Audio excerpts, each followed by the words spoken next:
सच बोल रहा हूँ, मैंने नहीं मारा सर। वो सुभाष ने मारा होगा सर। ऐसा कुछ नहीं है सर, मेरा यकीन कीजिए, हमने किसी को नहीं मारा। जरूर पंकज ने मारा होगा।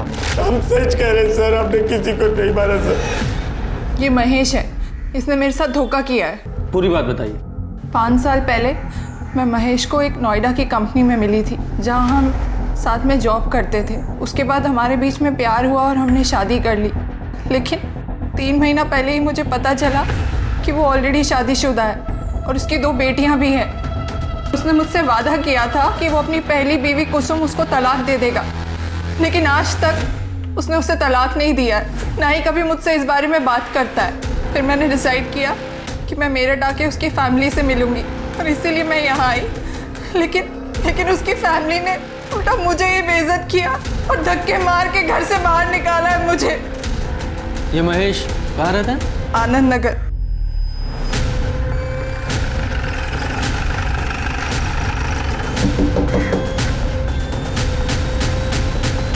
कोई है?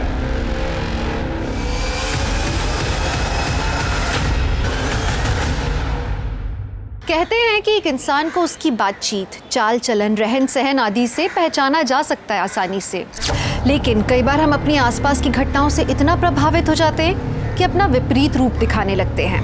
और कई बार लोग इसी रूप को असली रूप समझ बैठते हैं और ऐसी गलती कर बैठते हैं जिससे सुधार पाना मुश्किल हो जाता है।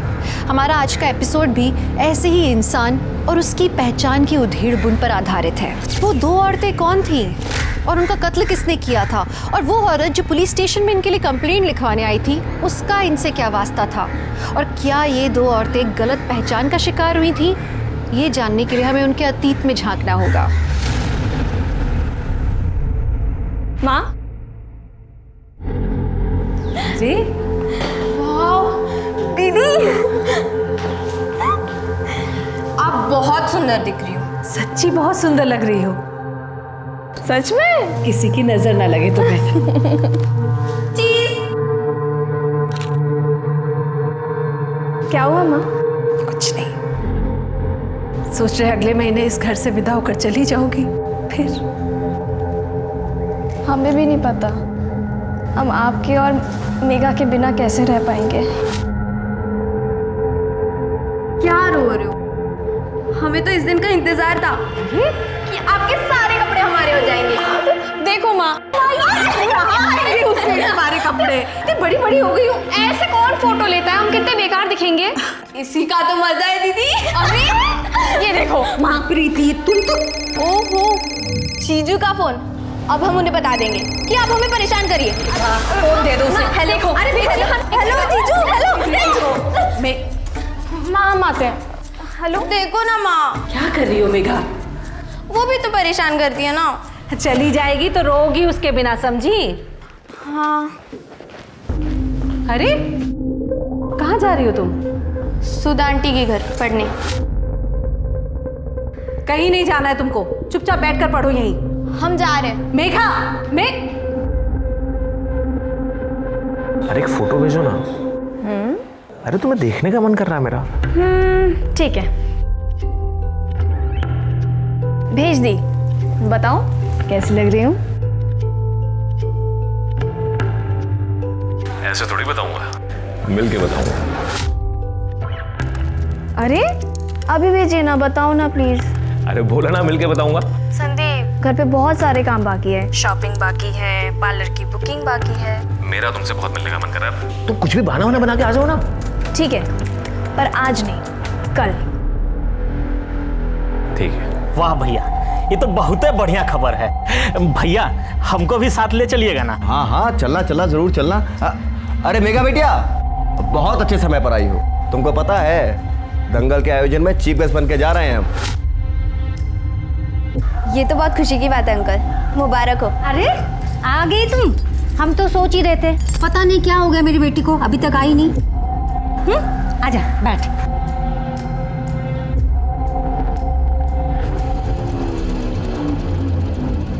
फिर से आलू की सब्जी?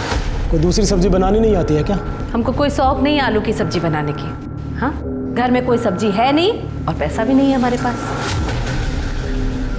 तुम्हें जितने मर्जी पैसे दे लो, लेकिन यही रोना रहता कि पैसा है नहीं। अच्छा, कितने पैसे देते हैं आप? 10,000? पढ़ाई लिखाई का खर्चा भी इसी पैसे में से निकालते हैं हम। हाँ तो हमारे पास नहीं है पैसे, सुन लिया? ये कहिए कि हमारे लिए नहीं है। वो नोएडा में जो रख रखी है ना सुमन, उसके लिए तो खूब पैसा है आपके पास। तमीज से बात करो, उससे हम शादी किए हैं, बीवी है हमारी। एक बीवी के होते हुए दूसरी बीवी नाजायज होती है। इतने तो पढ़े लिखे हैं आप, इतना तो जान। छोड़िए आपको, हम कह रहे हैं छोड़ो। तेरी जुबान बहुत चलने लगी है। छोड़ दीजिए, छोड़िए, बहुत चलने लगी है। छोड़िए उन्हें, छोड़िए। आप सिर्फ माँ को यहाँ पे मारने और उन्हें जलील करने के लिए आते हैं क्या? एक तो आपको बाबा कहते हो ना, शर्म आती मुझे। आप प्लीज यहाँ से चले जाइए। बहुत जुबान चल रही है तेरी। तू भी अपनी माँ के नक्शे कदम पर चल रही है क्या? अरे हमें कोई शौक नहीं है आने का। अपनी माँ से बोल के तलाक के कागजों पर दस्तखत कर दे, चले जाएंगे यहाँ से। अपने जीते जी हम तलाक नहीं देंगे। सुन लीजिए, आप आपको जो करना है कर लीजिए। तुम हाँ बेटी एक जैसे हो गए।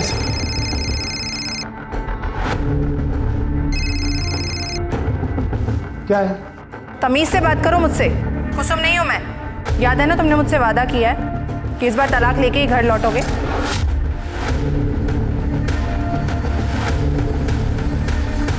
अब मेरी 4 1 2 3 नहीं। मेघा, चलो खाना तैयार है। मेघा ने खाना खा लिया, और वैसे भी जो खाना तुम उसे देती हो वो उसके हेल्थ के लिए बिल्कुल अच्छी नहीं है। हैं? क्या बोली तुम? हाँ, अब तुम हमको सिखाओगी कि बच्चा कैसे पाला जाता है? हाँ? अरे तुम्हें तो यहाँ तक भी नहीं पता कि बढ़ती बच्चे को कैसे पालना चाहिए, कैसा खाना खिलाना चाहिए। कितनी दुबली हो गई हमारी बेटी। हमारी बेटी क्या होता है? आराम से। मेघा हमारी बेटी है और हमारी ही रहेगी।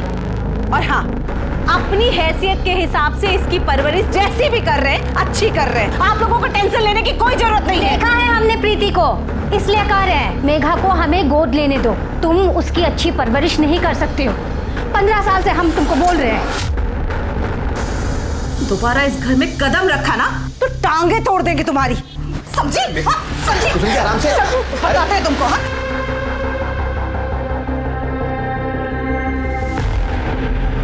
हमें हर हाल में मेघा चाहिए। तुम चिंता मत करो, ऐसा दाव लगाएंगे कि मेघा हमारी ही होगी। जैसे जैसे शादी के दिन नजदीक आते जा रहे हैं, निखरती जा रही हो तुम। अच्छा, अरे ये झुमके तो बहुत अच्छे लग रहे हैं तुम्हारे। सच में? हाँ। माँ ने दिए। पता है संदीप, हमारी माँ ने ना बहुत स्ट्रगल किया है। मैं चाहती हूँ कि मैं उन्हें जिंदगी की वो हर खुशी दूँ जो वो डिजर्व करती है। और इसमें हम तुम्हारे साथ हैं।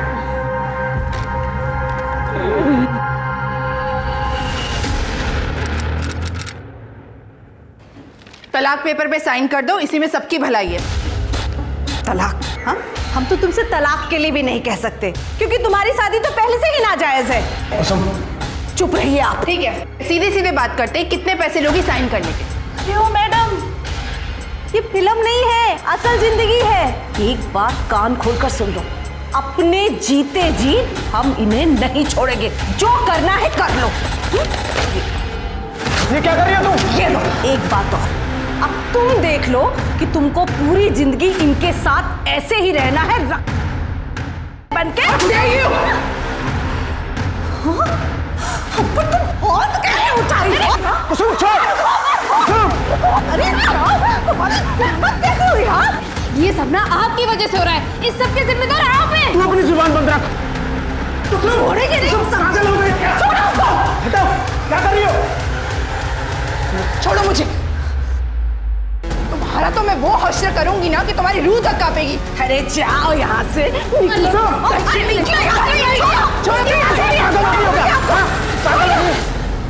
चल हट।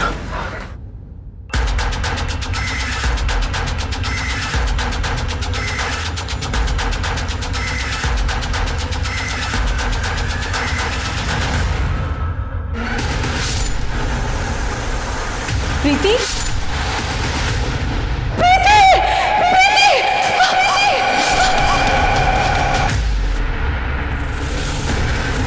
चेक करो जिंदा है क्या? सर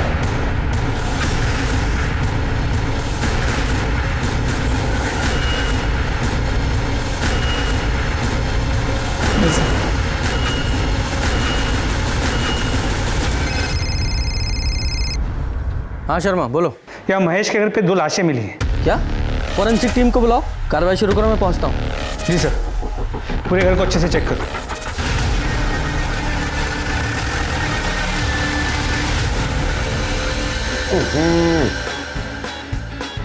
काली मिर्च के अंडे का ये मतलब थोड़ा ही ऐसा होगा कि सारी काली मिर्च एक बार में झोंक दी जाए। अरे भाई, मिर्च सिर्फ इतनी ही होनी चाहिए कि आदमी जो है 2 से 3 दर्जन अंडे एक बार में दबा के खाए और नहीं तकलीफ भी ना हो, समझे? जी भैया। सर बंद कीजिए प्लीज। क्या हो गया सर जी? आपके पड़ोसी महेश प्रजापति, उनके घर में 2 औरतों की लाश मिली है। क्या देखा?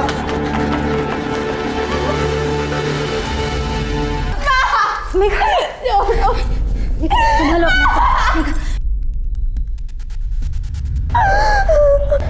प्रीति, प्रीति, कुसुम, बेटा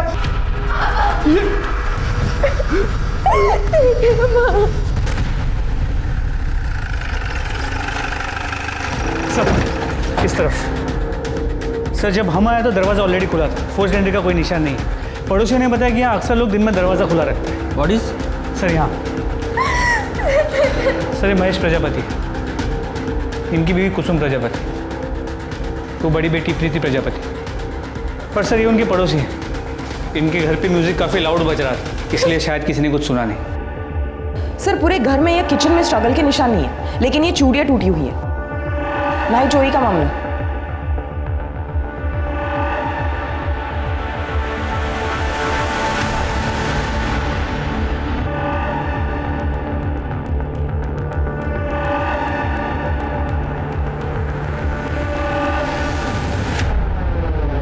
घाव से तो ऐसा नहीं लग रहा कि चाकू से मारा गया है, ऐसा लग रहा है किसी नुकीली चीज से गोदा गया है।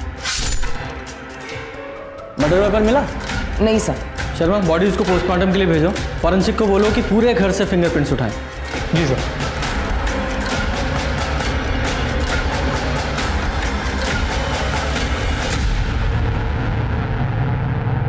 अगर घर में चोरी नहीं हुई है तो इसका मतलब ये है कि कातिल इन्हें सिर्फ मारने के मकसद से आया था। मतलब कातिल कोई जान पहचान वाला ही था। अगर वो अजनबी होता तो यहाँ मेन डोर पे ही हमला करता। या ऐसा भी तो हो सकता है कि वो कातिल दरवाज़ा खुला देख के पहले ही दबे पाँव अंदर छुप कर बैठ गया हो और मौका देखकर किचन में हमला किया हो। खैर घर में और कौन कौन है? सब सिर्फ महेश और उसकी छोटी बेटी मेघा बचे। महेश को बुलाओ। सर संग्राम और सुधा की कुसुम से बहस हुई थी अभी कुछ दिन पहले। और कहाँ चाहिए तुमको, बोलो। हाँ कहाँ चाहिए पैसा? 5 लाख रुपए के साथ 1 बीघा जमीन भी ले लो, लेकिन लेको मेघा को हमें दे दो। अरे अब बहुत ज्यादा पैसा है ना तुम्हारे पास, तो उसी पैसे से अपना इलाज करा लो ताकि माँ बन सको। और अगर उसके बाद भी नहीं बन पा रही हो ना तो उन्हीं पैसे से अपने दिमाग का इलाज करा लो। क्या कहा तुमने? शर्म नहीं आई? एक औरत होकर इतनी घटिया बात करती हो। हम मेघा की जिंदगी बनाना चाहते हैं। ये हमारी जिंदगी ये बनाएगी और मारी कैसे तुम हमें?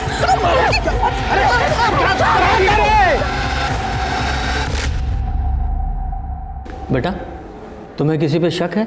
कौन तुम्हारी मम्मी और बहन को मार सकता है? नहीं पता सर। अच्छा तुम कब से इनके घर पर थी? सुबह से। वो आज हमारी शादी की सालगिरह है ना, और मेघा को हम अपनी बेटी की तरह मानते हैं, इसलिए वो हमारे साथ हमारे घर पर ही थी। आज आप दोनों ने आसपास कुछ ऐसा अनयूजुअल देखा या सुना? जरा याद करके बताइएगा, क्योंकि एक छोटी सी इन्फॉर्मेशन हमारे लिए बहुत काम की हो सकती है। नहीं सर। और आप भी घर पे ही थे? नहीं सर, हम तो अखाड़े में थे जी। आपके आने से तकरीबन आधा घंटा पहले तो आए थे हम। सर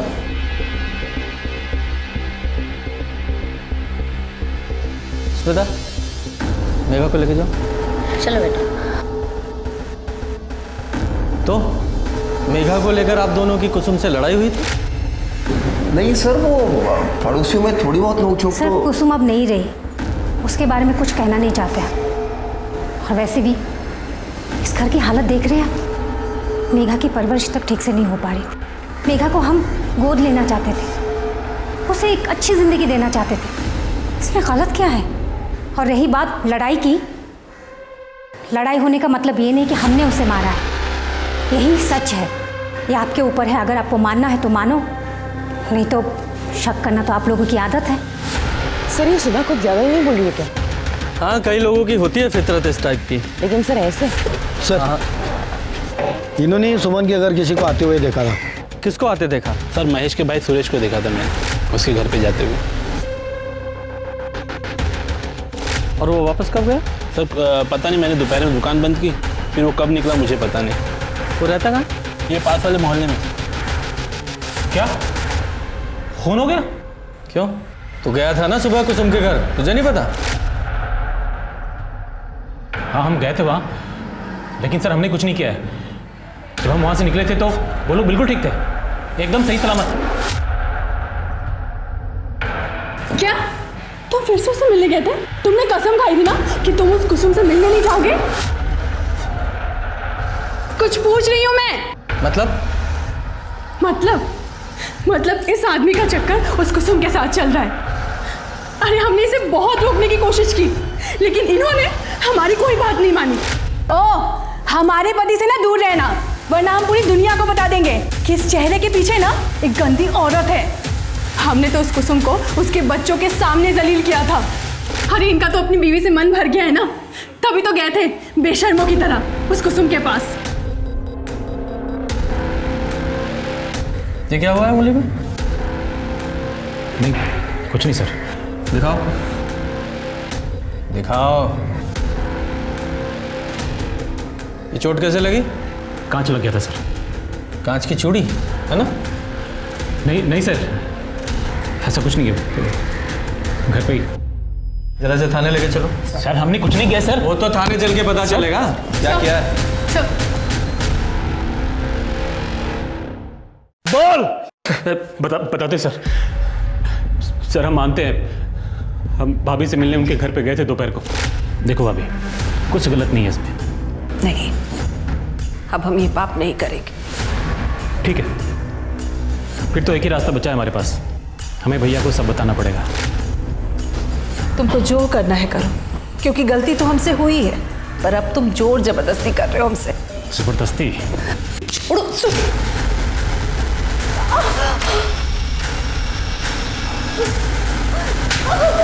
मुंह तोड़ दूंगा तुम्हारा। छोड़ो मुझे, छोड़ दो मुझे, छोड़ दो मुझे। चाचा जी छोड़ो नहीं। चाचा जी आप जाइए यहाँ से। इसके पहले चाची मेरी माँ को कुछ उल्टा सीधा बोले। बहुत गलत कर रही हो तुम, पछताओगी। यही सच है सर, हम जो कुछ भी जानते थे आपको बता चुके हैं, हमें जाने दीजिए सर। लेकिन ये अधूरा सच है, जब तक ये पूरा सच नहीं उगलता खातिरदारी करते रहो। सर ऐसा मत कीजिए सर। इस केस में बहुत उलझन है। देखा जाए तो कुसुम की मौत से सबसे ज़्यादा फायदा महेश को था। ये भी हो सकता है कि सुरेश ने अपने और कुसुम के रिश्ते के बारे में महेश को बताया हो। महेश को गुस्सा आया, उसने कुसुम को मार दिया, और जब वो कुसुम को मार रहा था प्रीति ने देख लिया, तो इसलिए उसे प्रीति को भी मारना पड़ा। सर वैसे मोटिव संग्राम और सुधा के पास भी है, क्योंकि कुसुम और प्रीति के मौत के बाद महेश खुशी खुशी मेघा को इन दोनों को गोद दे देता ताकि वो अपनी जिम्मेदारियों से मुक्त हो सके। हो सकता है, लेकिन ये सुरेश अपनी भाभी कुसुम को संबंध बनाने के लिए ब्लैकमेल कर रहा था, और मर्डर वाले दिन वो उसके घर भी गया था, उसके हाथ में भी चोट लगी है। ये सारी चीजें इशारा करती हैं कि वो कातिल हो सकता है। सर और एक शख्स है जो माँ और बेटे को मार सकता है, सुमन, क्योंकि उसने इन दोनों को धमकी दी थी। लेकिन कोई खुद मर्डर करके खुद कंप्लेंट लिखाने क्यों आएगा? कंफ्यूज करने के लिए सर। जब कुसुम ने सुमन को 10 तारीख को घर से बाहर निकाला था, तो 10 तारीख को ना आके 11 तारीख को कंप्लेंट लिखाने क्यों आएगी? ये महेश है, इसने मेरे साथ धोखा किया है। Yes, she has a point. Sharma, इस महेश और सुमन की सीडीआर निकालो और ये पोस्टमार्टम रिपोर्ट को जल्दी से जल्दी देने के लिए बोलो। जी सर। और महेश के वकील को तुम फॉलोअप कर रही थी ना, क्या हुआ उसका? सर उसके ऑफिस में मैसेज भिजवाए हैं। और वो संग्राम, उसका वो चमचा सुगा, बुलाओ उसे। जी सर। तुम्हें पुलिस के पास जाने की ज़रूरत क्या थी? हम तो रास्ता निकाल ही रहे थे ना। तुम तो चुप ही करो। तुम इस लायक होते ना तो मुझे बीच में पड़ने की ज़रूरत ही नहीं होती। पर क्या फ़र्क पड़ता है इन बातों का? मुझे जो चाहिए था वो तो मुझे मिल गया।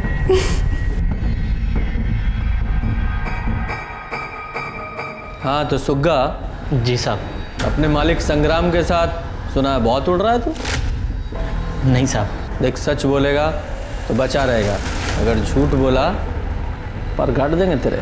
ठीक है साहब। तो ये बता, एक कुसुम और प्रीति के मर्डर में संग्राम सिंह का कितना हाथ है? साहब हमें नहीं पता साहब, लेकिन संग्राम दादा किसी का मर्डर नहीं कर सकते साहब। और सुधा? साहब वो जुबान की तेज़ हैं, लेकिन वो भी किसी को नहीं मार सकती साहब। वो तो हम पता लगा ही लेंगे किसने मारा है, लेकिन मुझे पता चला कि तूने झूठ बोला है, तेरा वो हाल करूंगा कि तू सोच नहीं सकता। सर कुसुम और प्रीति की पोस्टमार्टम रिपोर्ट। दोनों को दोपहर 3:30 से 4:30 के बीच मारा गया है। लोहे की किसी नुकीली चीज से वार किया गया। प्रीति को 5 बार तो कुसुम को 6 बार स्टैप किया गया है। और रेप? सर रेप या कोई सेक्सुअल एक्टिविटी नहीं हुई है। इसका मतलब कातिल सिर्फ और सिर्फ मारने के मकसद से आया था, और जिस तरह से मारा गया काफी गुस्से में था।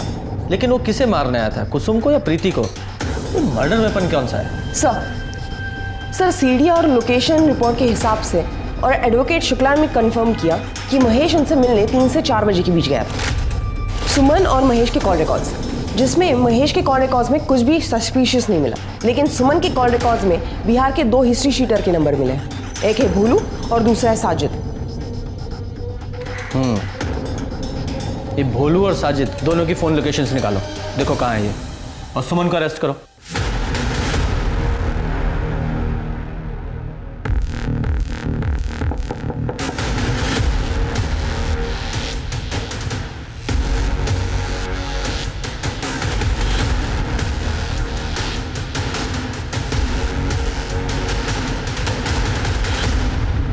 तुम्हारे सीडीआर और भोलू और साजिद के फ़ोन लोकेशन से पता चला है कि वो दोनों कॉन्ट्रैक्ट किलर भी सेम डे यहाँ मेरठ में ही थे।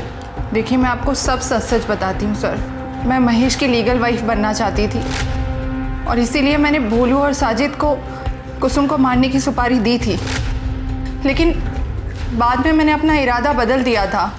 देखिए मुझे लगा कि अगर इन्वेस्टिगेशन हुआ और मैं पकड़ी गई तो पूरी ज़िंदगी मुझे जेल में रहना पड़ेगा, और मैं महेश से तो कभी मिल ही नहीं पाऊंगी। इसलिए मैंने सोचा कि मैं केस कर कर उस पर प्रेशर बनाती हूँ। मैं आपके पास पुलिस कंप्लेंट भी लिखाने आई थी, और इसके बावजूद भी अगर वो कुसुम को तलाक नहीं देता तो मैं केस वापस लेने के नाम पर नोएडा वाला घर अपने नाम करा लेती। देखिए इतना तो मेरा हक बनता है ना सर। तुम्हारा पुलिस में कंप्लेंट करना और उन कॉन्ट्रैक्ट किलर का यहाँ मेरठ में मौजूद होना, टाइमिंग इतनी अच्छी है ना कि तुम्हारी बातों पर यकीन करने का दिल ही नहीं कर रहा है। जब तक सच्चाई पता नहीं लग जाती आप कस्टडी में रहेंगी। सर मेरी बात पे यकीन कीजिए, मैंने बिल्कुल भी झूठ नहीं बोल रही हूँ सर। मैंने कुछ नहीं किया, मैंने किसी को नहीं मारा। थोड़ा सा खा ले कुछ। छोटी माँ अब सब खत्म हो गया।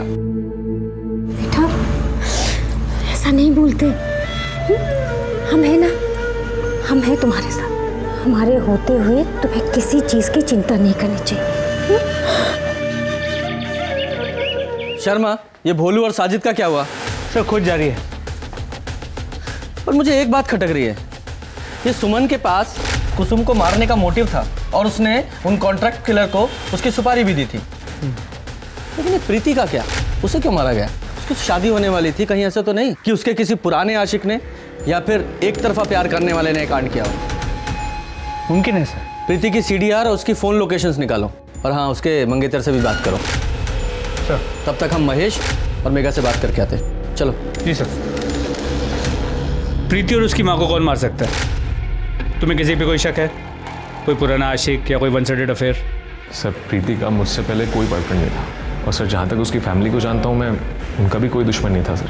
11 तारीख को तुम कहाँ थे? जब हम इन्वेस्टिगेशन के लिए वहाँ आए थे तुम हमें मिले नहीं।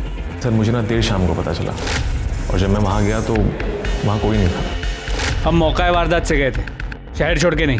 तुम चाहते तो हमें पुलिस स्टेशन आके मिल सकते थे। कुछ छुपा तो नहीं रहे हो? मैं क्या छुपाऊंगा सर, मैं तो खुद टूट चुका हूँ सर। जब तक ये केस सॉल्व नहीं होता शहर छोड़ के मत जाना। सर हमें इस बारे में कोई जानकारी नहीं है। हम ज़्यादातर समय नोएडा में ही रहते हैं। और आपको कुछ पता है बेटा? नहीं सर, हमें भी नहीं पता। प्रीति दीदी माँ से ही अपनी बातें शेयर करती थी, और हमारी इस बारे में कोई बात नहीं हुई है। कोई और ऐसा हो जो मेघा मेघा चल, तेरे लिए हलवा बनाया है। माफ़ कीजिएगा सर, इसके एग्ज़ाम से उसे पढ़ना भी है। चल चल जा बेटा। ठंडा हो जाएगा तो तुझे बिल्कुल पसंद नहीं। जी ये सुधा जी है, हमारी पड़ोसी, मेघा का बेटी की तरह ख्याल रखती है। सर मुझे लगता है सुधा के हाथों ही मर्डर हुए होंगे। देखा ना आपने, जैसे ही हम पहुंचे वो भी आ गई। उस दिन भी उसने जानबूझकर मेघा को अपने घर पे रखा ताकि वो प्रीति और कुसुम को मार सके। पूजा एक काम करो, अपने कांस्टेबल को सिविल यूनिफॉर्म में इस मोहल्ले पे निगरानी पे लगा दो। जैसे ही कुछ अनयूजुअल दिखा उठाएंगे इनको। सर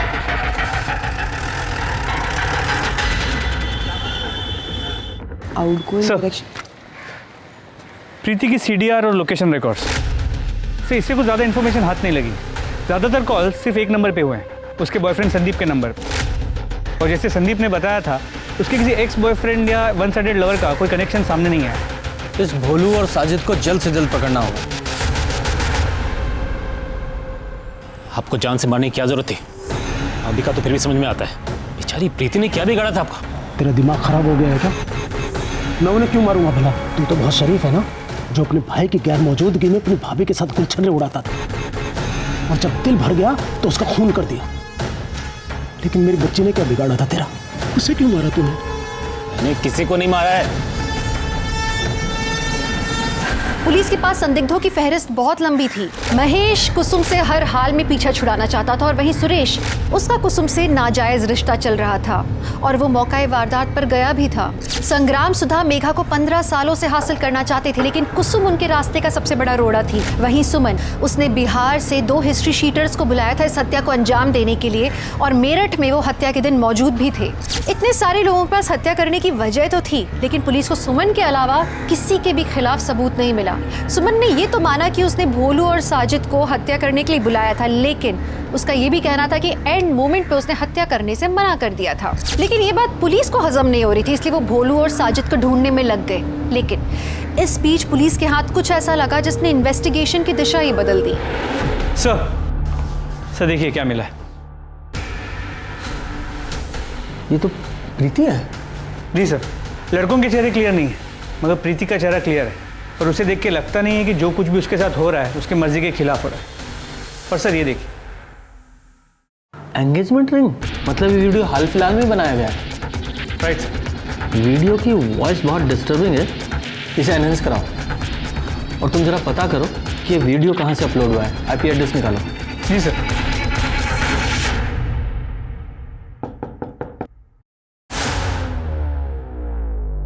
जी बोलिए। पंकज यहीं रहता है? हाँ, मैं पंकज की मम्मी हूँ। जरा बुलाइए उसे। वो तो अपने दोस्तों के साथ दिल्ली गया हुआ है। कब गया? ये कुछ 11 अक्टूबर को। आपके बेटे ने एक लड़की का अश्लील वीडियो अपलोड किया है। क्या? ऐसा नहीं हो सकता। कंप्यूटर जब्त कर लो, और जिन दोस्तों के साथ तो दिल्ली के उनकी डिटेल्स दीजिए मुझे। सर, पंकज के कंप्यूटर में कोई और अश्लील वीडियो नहीं मिला, और उसका फ़ोन अभी भी स्विच ऑफ है। यानी कि उसे पता था कि हम उस तक पहुंचने की कोशिश जरूर करेंगे, इसीलिए सब कुछ डिलीट किया और गायब हो गया। तोड़ो उसे। सर, हमने उस अश्लील क्लिप के ऑडियो को एनहांस किया, ये सुनिए। यार ये संदीप बार बार कॉल क्यों कर रहा है? संदीप सर, मेरी बात तो सुन लीजिए सर एक बार प्लीज।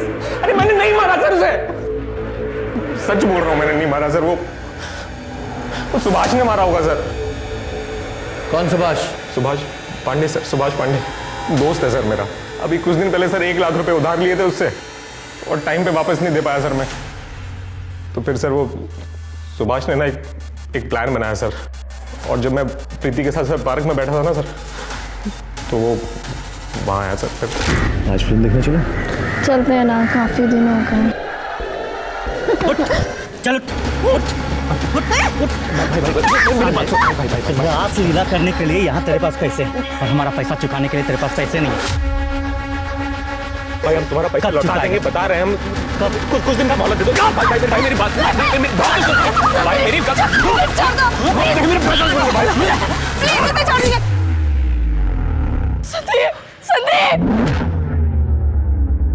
सुनिए, आप ही हमारे चुपके रख लीजिए। ये बाकी के जो भी पैसे हम बांधने दे देंगे हम आपके। प्लीज उन्हें माफ कर दीजिए, प्लीज। संदीप संदीप तुझसे तो मुझे कुछ और ही चाहिए। नहीं नहीं नहीं छोड़ो मुझे, छोड़ो मुझे, नहीं छोड़ो, नहीं। सर मुझे लगा इसके बाद ये चैप्टर यहीं खत्म हो जाएगा, पर ये सुभाष का एक दिन वापस से फोन आया मेरे पास। उसने मुझे बताया कि सर सुभाष का और प्रीति का इसके किसी दोस्त पंकज ने एक वीडियो बना लिया है और अब ये पंकज प्रीति का फायदा उठाना चाहता है, नहीं तो वो वीडियो वायरल कर देगा वो। सर मैंने उसे मना किया कि भाई मत करिए सब, लेकिन उसने उसके बाद सर फिर मुझे पैसों का लालच दिया सर, तो फिर मैंने प्रीति से बात की सर। अरे हमसे नहीं हो पाएगा, ऐसा लग रहा है कि हम अपनी जान दे दे। हम समझते हैं तुम्हारी हालत, पर तुम सोचो ना, अगर वीडियो रिलीज हो गया तो अपनी माँ और बहन के बारे में सोचा तुमने? वो तो जीते जी मर जाएंगे ना। प्रीति देखो, मैं हूं ना तुम्हारे साथ।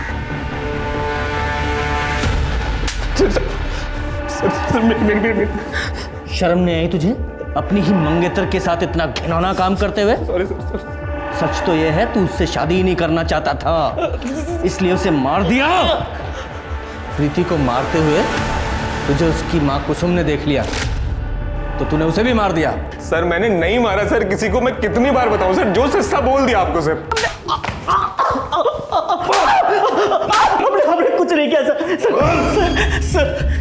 सर संदीप मेरे पैसे नहीं लौटा रहा था, तो हमने संदीप से पैसे के बदले प्रीति के साथ एंजॉय करने की बात कही और वो मान भी गया, लेकिन तभी पंकज ने वीडियो बना लिया और उसके बाद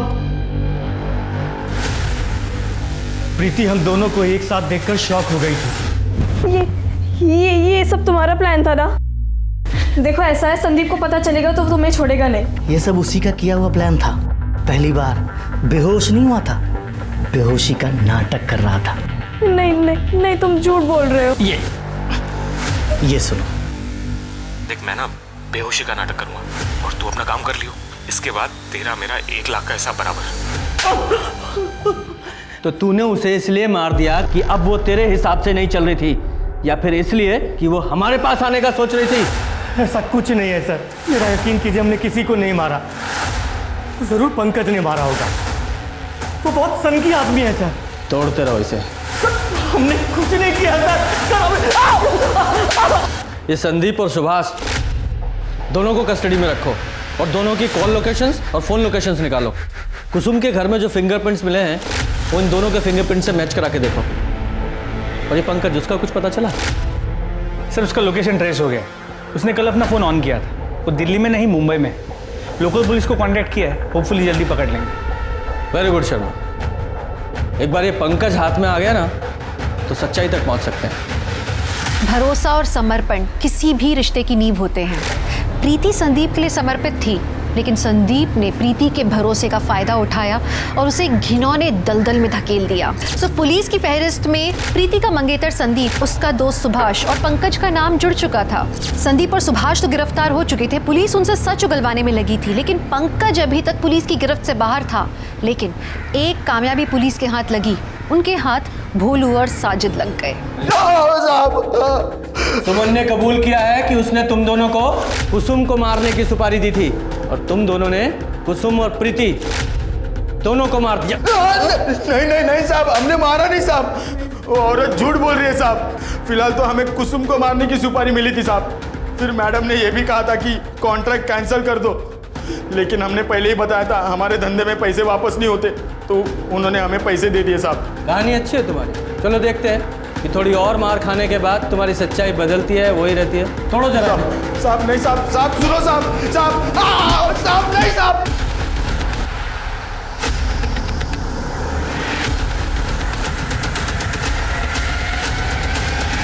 अरे हमने किसी को नहीं मारा सर, अरे हम सच कह रहे सर, हमने किसी को नहीं मारा सर। तो भागा क्यों? क्योंकि हम डर गए थे सर। हमें लगा था कि मेघा ने हमारा नाम ले लिया तो हम फंस जाएंगे सर। मेघा तेरा नाम क्यों लगी? क्योंकि हमने उसके साथ बदतमीजी की थी। कब? सर 11 अक्टूबर को। देखो, इस जंजाल से निकलने का तुम्हारे पास एक ही तरीका है, तुम्हारी छोटी बहन मेघा, उससे हमें एक बार मिलवा दो। हमारी बहन के नजदीक भी मत जाना, क्योंकि अगर तुमने ऐसा किया ना तो इस बार हम पक्का पुलिस के पास चले जाएंगे। समझे तुम? इसलिए गुस्से में आके हमने प्रीति का MMS अपलोड कर दिया सर। और फिर हाथ मत लगाओ, अगली बार परेशान करने की कोशिश की ना तो हम पुलिस में कंप्लेंट कर देंगे। अरे सुनो, तुम हमारी बात कितने दिनों से। छोड़ो हमें। अरे छोड़ो। हम डर गए थे सर, हमें लगा मेघा ने अगर घर वालों को या आपको हमारे बारे में बता दिया तो इसलिए हम घर छोड़ के भाग गए थे सर। लेकिन हमने किसी को मारा नहीं है सर। इससे सब पूरा सच उगलवाओ। सर नहीं सर हमने किसी को नहीं मारा सर। बेटा, तुम्हारे साथ किसी ने बदतमीजी करने की कोशिश की थी? देखो बेटा, झूठ मत बोलना, क्योंकि जिसने बदतमीजी की थी उसने खुद हमारे सामने कबूला है। हाँ।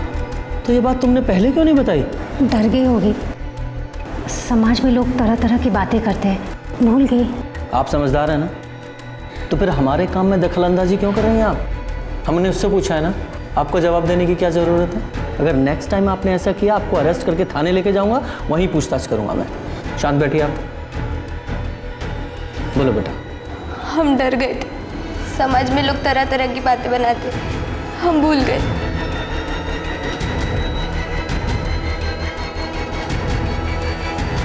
तो मुझे लगता है कि मेघा बहुत कुछ जानती है, सुधा के डर से हमें बता नहीं रही। सर, इसके पहले भी हम मेघा से बात करने गए थे, लेकिन सुधा ने पढ़ाई का बहाना बना के मेघा को अंदर लेके गई थी। हेलो, ठीक है सर। सुभाष, संदीप, पंकज, भोलू, साजिद, किसी के भी फिंगरप्रिंट्स मैच नहीं हो।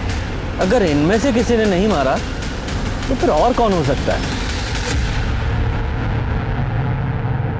राम राम संग्राम। अरे राम राम चाचा जी, राम राम राम राम। भाई क्या बात है, आजकल अखाड़े नहीं जा रहे हो?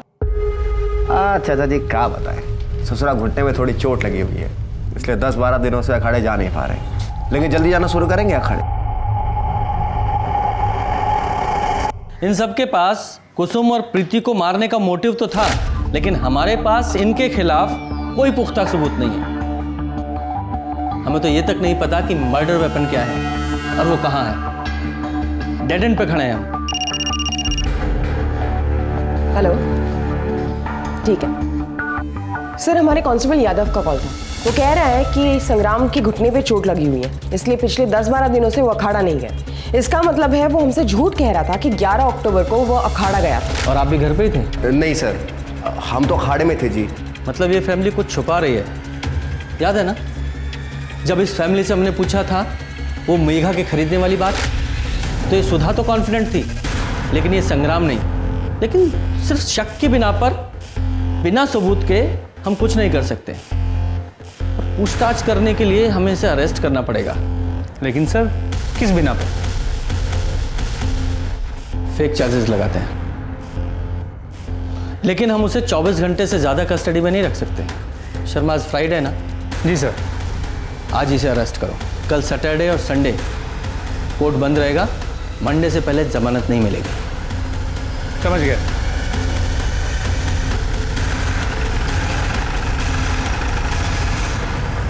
संग्राम जी, सुना है आप नशा करते हैं, घर में नशे का सामान भी रखते हैं। नहीं सर, ऐसा कुछ भी नहीं है, ये सब गलत है। बड़े अंडे खाए जा रहे हैं। सुना है नशा करने वालों को भूख बहुत लगती है। ये खुराक है हमारी सर। घर की तलाशी लो।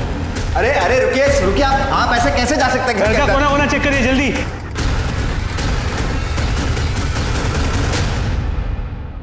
संग्राम जी, ये क्या है? आप बिल्कुल चिंता मत कीजिए, हमें पता है आप बेकसूर हैं, हम वकील से बात कर लेंगे। अरे सर जी, आपको कोई गलतफहमी हुई है, मैं कभी भी अपने घर पे काजल लेके नहीं गया। तो फिर तूने झूठ क्यों बोला कि तू 11 अक्टूबर को अखाड़े में गया था?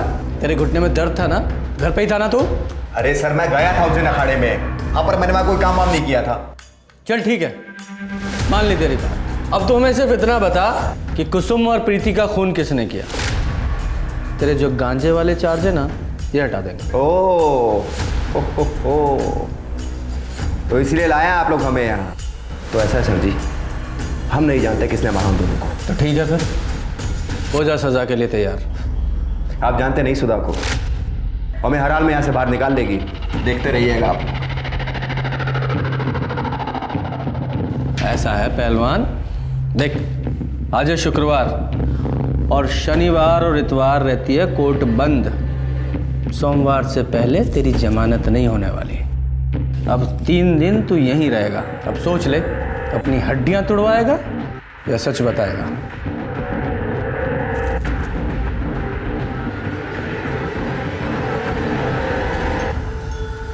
सर लगता नहीं कि ये संग्राम इतनी आसानी से टूटेगा। और इसे तोड़ने का कोई तरीका तो खोजना पड़ेगा ना। सर मैंने एक चीज़ ऑब्जर्व की, जब जब हम संग्राम से मिलने जाते हैं या तो वो खाता होता है या उसके पास खाने का बहुत सारा सामान पड़ा होता है। तो पहलवान लोग तो ऐसे ही होते हैं। हाँ, लेकिन शर्मा इसका मतलब ये भी है कि उसे दिन में कई बार खाने की आदत है, और आदमी की आदत ही उसकी कमज़ोरी होती है, और हमें उसकी इस कमज़ोरी का ही फ़ायदा उठाना है और उसे हथियार बनाना है। इस संग्राम का खाना बंद कर दो, भूखा रहेगा, अपने आप टूटेगा और सारी सच्चाई उगलेगा। सर अब तक मुंह नहीं खोल रहा। तो क्या करें, कोई इलाज ढूंढना पड़ेगा इसका, अदरवाइज। संग्राम जी के लिए खाना लाए। क्या हम अपने पति से मिल सकते हैं? जी नहीं, आप उनसे नहीं मिल सकती।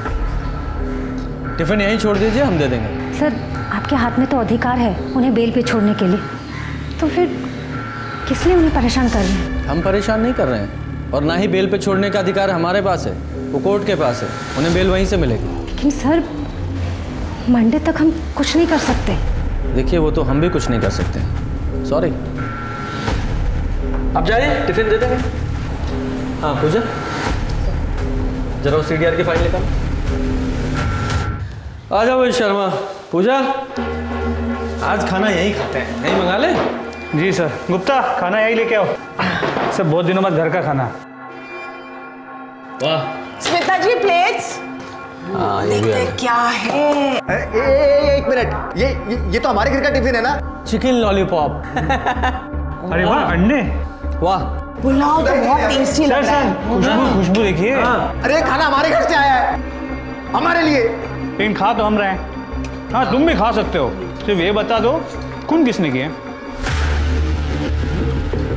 पुलाव ना पुलाव। वाह, इसमें भरपूर प्रोटीन।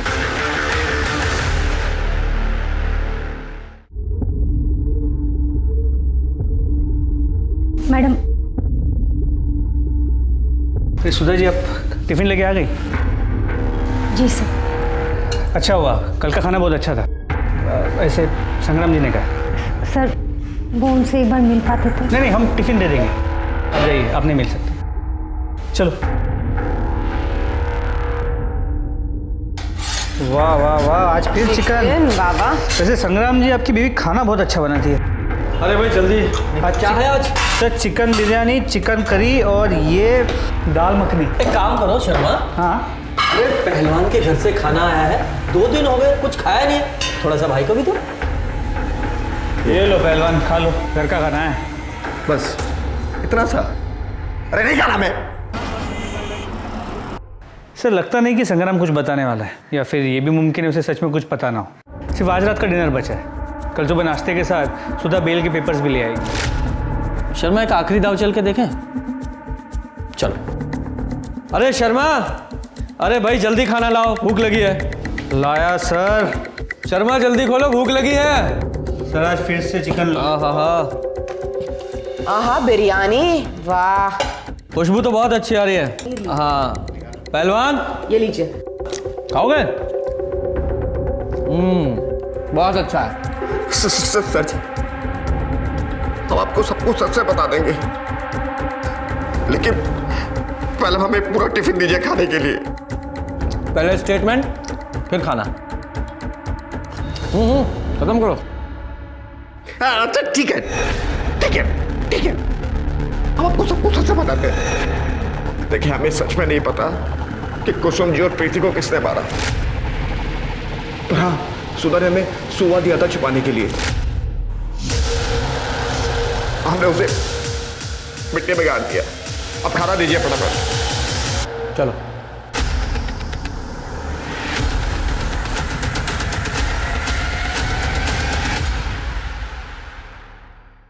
अब बचने का कोई चांस नहीं है। हमें मर्डर वेपन मिल चुका है। अब बहुत जल्द ही फॉरेंसिक को उस पर से फिंगरप्रिंट्स भी मिल जाएंगे। सर हमने कुछ नहीं किया। हमने मारा है उन दोनों को। हमारी माँ बिल्कुल अच्छी नहीं थी। उनका सुरेश चाचा के साथ नाजायज संबंध था। जब बाबा घर पे नहीं होते थे तो सुरेश चाचा, बाबा ने हमें बताया था कि वो इसीलिए माँ से तलाक लेना चाहते हैं और हमें सुधा आंटी के घर बहुत अच्छा लगता था, इसलिए हम वहीं रहते थे। फिर अचानक पंकज ने हमारा पीछा करना शुरू किया। हमने उसे नजरअंदाज किया और एक दिन पंकज ने हमें प्रीति दीदी का एक वीडियो दिखाया। पंकज ने कहा कि दीदी ने वो काम पे पैसे लिए थे। हमारा खून खौल गया। और अरे क्या हुआ, कुछ चाहिए तुम्हें? हमने तुम्हारा वीडियो देखा। किसने भेजा तुम्हें? उससे क्या फर्क पड़ता है, उस वीडियो में आप ही हो ना। देख मेघा, जैसा तुम समझ रही हो ना वैसा कुछ भी नहीं है। तुम्हें नहीं पता कि हमारे साथ क्या क्या हुआ है। दीदी आप उस वीडियो में अपनी मर्जी से थी और तो आपने उस वीडियो के पैसे लिए। शी दीदी, हमें ना आप पे शर्म आती है। आप भी हमारी माँ की तरह कैरेक्टरलेस बन गई है। मेघा, तुम्हारी इतनी हिम्मत कैसे हुई माँ के बारे में ऐसा बोलने की? आइंदा माँ के बारे में ऐसा मत बोलना, नहीं तो हम तुम्हारा मुंह तोड़ देंगे।